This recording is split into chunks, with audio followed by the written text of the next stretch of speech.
যে সমস্যা ইনশাআল্লাহ সাইরে যাবো ডাক্তারের দ্বারা গেলে বুঝছো। এটা একটা কঠিন সমস্যা না, তুই চিন্তা করিস না বুঝছো। সালাম আলাইকুম মাতাব্বর সাহেব, ভালো আছেন? ওয়ালাইকুম আসসালাম, ভালো আছি, ভালো আছো? আছি আল্লাহ রাখছে মোটামুটি ভালো বুঝছেন। অমিয়া, তোমার দেখা তো তেমন ভালো ঠেয় না, তোমার দেখা তো চিন্তিত চিন্তিত মনে হয়। কি সমস্যা, কি খুললা কাও দেখি। হয় আপনি ঠিকই ধরছেন, মোর ছোট ভাইটা এককালে বেমালা অসুস্থ। কি সমস্যা মোরে খুললা কাও দেখি। ওর বলে খাইলে আর পেট বোকলায় না, এরপরে ঘুম চাইলে সয়ে দেয় না, এখন চিল্লাচিল্লি করে আমার অসুখ, আমার তো ভালো লাগে না, এখন একটু ডাক্তারের দ্বারা নিতে হইবে বুঝছেন।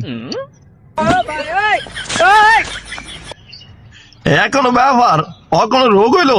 হ আমরা তো পারেন খালি এই মগু গরিবের লিয়ে আসতে বুঝছেন, হ্যাঁ স্যার তো আমাকে কোনো কাম নাই, কটা হাত দিয়া হেল্প করবেন, হ্যাঁ তো পারেন না, শুধু আসেনি।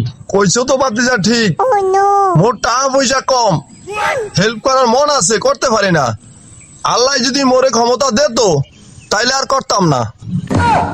ভাই এটা কি কইলো?